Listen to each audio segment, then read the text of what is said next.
Ryan here with Dark Rangers Inc. and today we're going to go over the last 6 months of my astrophotography journey from an image and a gear standpoint.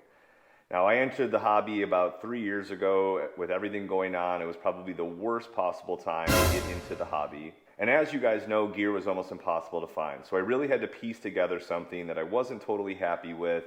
And as you all know, if you don't have the gear you want, you always have this itch of, man, could I really be getting better images if I had better equipment? So what I did is in 2022, I ended up selling off everything.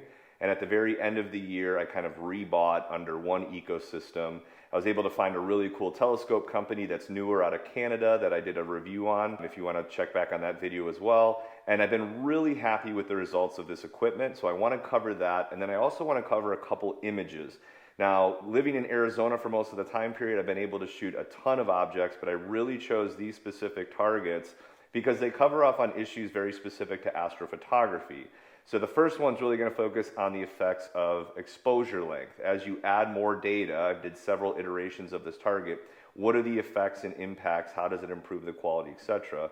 And then the second one is the evolution going from no filter to adding a filter to combining to create a combination of color palettes, and then even moving to monochrome, shooting HOO, SHO, HA, RGB. Everything under the sun I shot with the second target that I'll talk about. And so, all right, before we go over the images themselves, I did want to go over the gear used to acquire the data. I do have an in-depth video on the camera and scope that I'm using. So for the most part, I'm just going to do a high-level overview. And then if you leave in the comments anything you'd like to get more of an in-depth look, I'd be happy to do so and help you guys out. If you're looking at comparing or contrasting, I've used other products other than what I'm seeing here, so maybe I can help you with that so you can make the right purchase just from my own personal experience versus just the specs that you see online. So let me know in the comments below. So we'll start with the most important thing of any astrophotography rig, and that is the mount. I'm using the ZW AM5 mount. There's a lot of things I really like about it. First of all, it syncs up with the ASI Air Plus or the Mini really well. It has some ports here. This is the power in, and then that connects right to the ASI Air Pro. So I only have 2 power supplies for the entire rig. One here and then one for the 2600 MC Pro. That way it has its own power supply. I have the Guide ST4 cable, which goes into my 290mm. And then the USB 2.0, which runs into the ASI Air and obviously allows it to control the mount. Now, what I really love about the mount is the fact that it's only 5 kilograms, meaning it's about 11 pounds for those of us here in the US. But the capacity of it's actually 44 pounds. And the really cool part is that you can go up to 28 pounds without a counterweight. So I did get the shaft just because it doesn't come with one, but I'm nowhere near that with my current setup here. I have a 90mm triplet refractor with an electronic filter wheel, an electronic focuser, obviously a guide camera, a guide scope, and my whole setup's coming in right around 18 pounds. So we're not even close. We're actually 10 pounds under the limit for the counterweight. Using the 2600mm Pro, I do have a comparison video for that and the 2600 MC Pro. And then we have the ZWO 7x2-inch filter wheel, which does a phenomenal job moving around my Antlia 3nm SHO filters. Obviously the ASI Air is the brains of the operation. I do run both of my dew straps out of 2 of the 4 power outs. You can individually control these.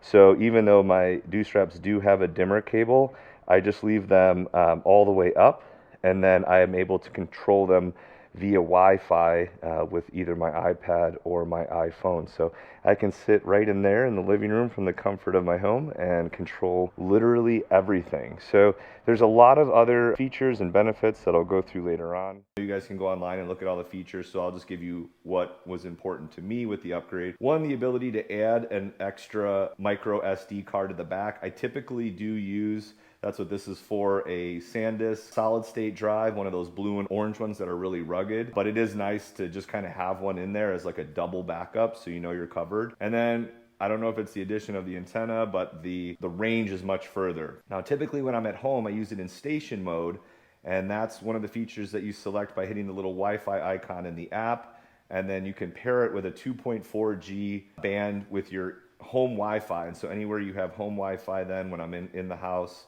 I'm able to pick up the ASI air without having to worry about range. Just a side note, if you only have a 5G band, you're gonna have to create a second 2.4G band. Personally, I had to go out and buy a new Wi-Fi modem router combo that had the ability to do a dual band, so you may have to do that if yours doesn't. So don't try to hook it up to a 5G Wi-Fi, it won't work. But when you're at a campsite, the Wi-Fi that comes with it, instead of being about 15 to 20 feet like I had with the ASI Air Pro, I get about 40 to 50 feet, which is nice. It's definitely a nice feature to have when you're sitting in your tent and you want to be able to kind of take a look at things and you don't want to get out in the cold. So I did buy the little temperature sensor. That way, if you want to set the autofocus routine by temperature, you can.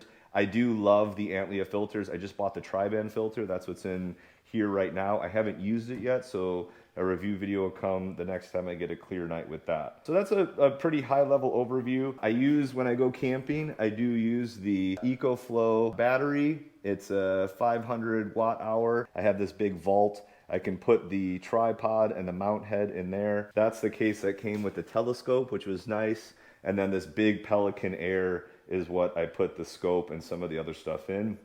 And then I use a Telegizmo 365 cover. The Telegizmo 365 cover is a fantastic accessory if you do need to keep your scope outside. I don't. I tend to bring it in most nights unless I know I'm going to leave it out multiple nights in a row when it's going to be clear. But that can truly handle pretty much anything the weather can throw at it. So that's just a high level look at everything that I use to capture the images. So let's go back inside and we'll go over a review of each one. One quick final note, the focal length on this scope, which is important to know, is 540 millimeters through an APS-C size sensor at f6.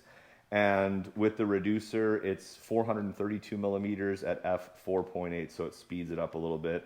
And as I'll go over in the video further on, I shoot in either Bortle 1, 2, 5, or 7, depending on what the situation is. So I'll cover all that when I go over the images as well. So hopefully this was helpful. Again, if you have any questions or comments on the equipment I use, please leave them below. And so I not only want to critique my work here, but I also want to show you guys the differences in terms of integration time, shooting in like a Bortle 5 versus a Bortle 7 versus a Bortle 1, and just give you an idea of what different filters do and kind of what you can expect so that you can maybe plan your photo shoots better, understand how much time you're going to want, maybe choose which targets you're going to save for dark sky sites versus which ones you're going to shoot maybe a narrow band in the city, mono versus color, etc. So we will jump into it. The first target I want to go over is the California Nebula. This was actually the second target I shot, but the first one I shot with a rented lens and my Nikon Z7 II, so not the equipment you see that we just went over. I'm going to leave that out. That was the Orion one. This was the first one that I shot with that rig. So this was shot at 540 millimeters f6. I didn't have the reducer yet at this time, just the 1x flattener with the 2600 MC Pro and the L Ultimate filter by Optolong. And this has about 4 hours of data in 5-minute exposures. Pretty happy with this. The California Nebula is a pretty easy target. It's really kind of hard to mess up because you can shoot 2-minute exposures or you can shoot 20-minute exposures and it's going to come out looking good. The main difference you're going to see is in terms of the detail, and now not so much here in the center but more along the outside. So this faint gas that really doesn't have a lot to it down here, the outside of the nebula is defined well, but this stuff in here is just kind of flat. There's a little bit of contrast but not much. And then as you'll see, as I add more time, it tended to want to go more towards the orange red, and I didn't understand, was that maybe just my editing? But then when I went to the Heart Nebula, the same thing happened. As I added more time, it tended to want to move from like this really deep, rich red more to like an orangish red. So I don't know if you guys have had that same experience. Here's 9 hours. So as you can see, immediately more pop in the details, starting to see some of these wispy arms be defined. You're starting to get a little bit of detail down in here. This little black thing is getting more defined. Up in here, you see a little bit more data too. The 4 hours of data actually has a nice look. It's really soft and wispy, but even through here, like these little dust lanes, you just see a lot more difference. And then at 14 hours, I saw a really big difference. So this is where you can see like these outer gas structures start to become defined. Up in here has way more data. But like if you look at 300 seconds, you can just barely see the outside of this like shark fin shape here. But when you go to 14 hours, it's very well defined. You can actually see like a gradient in the gas and then a dark area and then like a thicker filament area here. All through here where it was smooth, this is basically smooth. You now have tons of rich detail. The contrast in these dark areas, this little dark spot there, which is, you know, barely visible there. If you see here how it's just like there's no real structure, you see this one arm that extends out here, you know, there's a lot of detail to there. Even here, this nice little structure and little mounds, kind of the cloud-like formations down here that you don't get really any of it. I mean, it's just totally smooth on this one. This is all smooth. You know, a lot more detail. Again, the color thing just seems to happen for me with the L Ultimate as I get like close to 15 hours.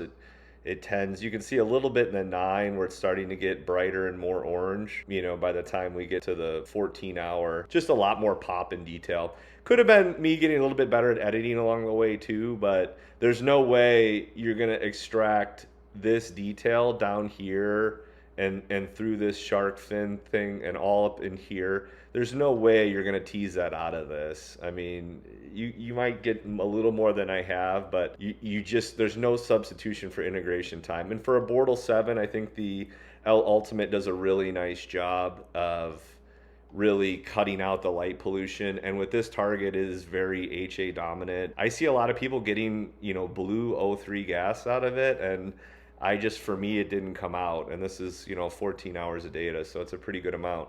But I see guys that have, you know, days, you know, 40, 50, 60, 70 hours start to get different shades in there. Mine was predominantly HA. So something I can maybe shoot for, maybe shoot in narrowband and see if I can pull it out versus one-shot color. So next I went on a rosette kick, not really because I just love the target so much, more because I was experimenting with pretty much every palette. So I shot this in RGB, HA RGB, just a really HA dominant with the L Ultimate.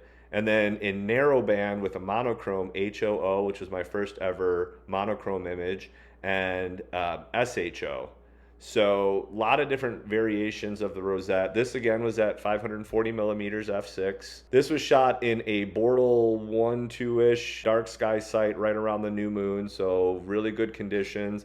This is only about 3 hours of data, and you can see the amount of detail is incredible. Again, a pretty easy target, very forgiving. You can shoot, you know, 60 seconds or again 20-minute exposures and you'll still get something pretty solid. I tend to average a 5-minute exposure with the AM5 at 540 millimeters. I notice that 10 minutes, you know, I've got to have good seeing, good guiding, and 20 minutes I'm definitely going to be tossing out a couple exposures throughout a night just because I am a bit of a pixel peeper. I use the star detect feature on the ASI Air, and I'm looking for a star size of 2.0 plus or minus. So really, if I'm under 2, I'm really happy, but I'll go all the way to like 2.2, 2.3.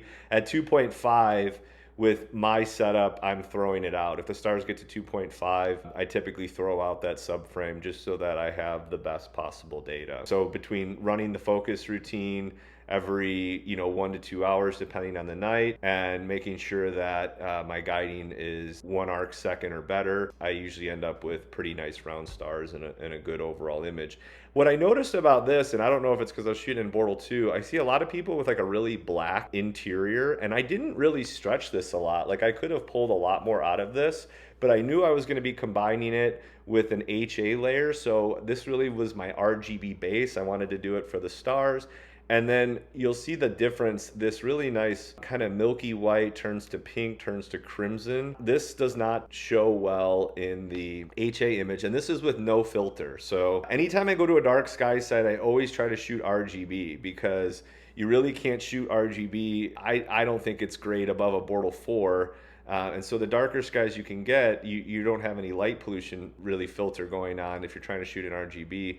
So I just try to I try to save the targets that I want to shoot filter free for when I'm at a dark sky site. Then I shot the HA data, at home, which was a Bortle 7, and that ended up being about 4 or 5 hours of data. As you can see, the colors are pretty extreme, much different than what we saw with no filter, and that's really what the L Ultimate is going to give you, a very red look. I did pump this one up a little bit, whereas this one's a pretty natural edit, because I was really knowing I was just going to be extracting the HA data. And then I was pretty new to pixel math at the time and working with that, so I wasn't like a pro at it, but I was able to kind of figure out how to get the two to combine together for an HA RGB image. There we go. I got the final HA RGB image, and as you can see, the HA really brought in some richness around the outside edges. There is some really nice faint dust gas around the outside. Not a ton of star color, which was surprising considering I shot with no filter and in one-shot color, but I was pretty happy with this. It was my first time, you know, combining two different types of layers, and I think it turned out pretty well. And then I continued that journey once I got my 2600 mm Pro, because I'd gotten familiar with the target, and like I said, it's pretty forgiving, and it's one of the few targets that does have a good amount of all three gases present in terms of the hydrogen, oxygen, and sulfur. I did an HOO. Now this was at 480 millimeters because I did get my reducer, so I was shooting at f4.8. And this was about 4 hours per channel, so 4 hours oxygen, 4 hours hydrogen. I think I had a little bit more hydrogen than oxygen in this one. And I was really happy with how this came out. I actually got a print of this one, which I'll grab real quick. So this actually just came yesterday. It's an acrylic print with a dye bond backing. It's roughly like a 12 by 18. So, you know, if you're willing to get it printed, obviously you must like it a little bit. And then I did my first SHO. Now mine came out a little bit different than I see others. Similar color as most, but I used pixel math from the coldestnights.com. They have really unique pixel math for HOO and SHO, so it doesn't come out like a big green mess. It actually comes out looking somewhat similar to this, and then you just kind of have to tease out the hues and the saturations to your liking. There is a lot of like mucky kind of greenish brown gas that you have to kind of work with, which I think is the reason you see a lot of people that tend to kind of, you know, crop in on their photos of the rosette and just kind of give you more of like a core of it, you know, kind of showing off this, you know, this gaseous area here. And, you know, it's really over here that you have the issues, so you can kind of frame it up so you don't have to deal with them as much. But I did crop in a little bit more from the HOO, obviously, just to really make it pop. But, you know, for my first SHO image, I was, you know, fairly pleased with this one. I'd like to, you know, work on it a little bit more, but shout out to the Coldest Nights. Their pixel math formulas make SHO and HOO a lot simpler. They even have a good 4x, which I need to try here in the near future as well. So that was my foray from, you know, one-shot color, no filter, adding the filter, you know, and then combining two of the images into an HA RGB image, which was, so it was kind of a fun evolution, and I kind of grew with this project. So. All right, we'll go ahead and stop it there in the interest of time. As I said, I do have many more images that I could cover over the last 6 months, along with anything else you guys are interested in. I do have an upcoming camping trip video where I tell you how to find some clear, dark skies and best optimize, you know, the weekend that you might have to go check out some Bortle 1, 2, or 3 skies under the new moon. So stay tuned for that. If you could, please like and subscribe. I'd really appreciate it. I do want to grow this channel. These videos, despite their low production value, actually do take quite a bit of effort, and I want to be able to get the information out to as many people as possible. So any way you could support me, that'd be amazing. Thank you guys so much if you did stick around this long, and clear skies.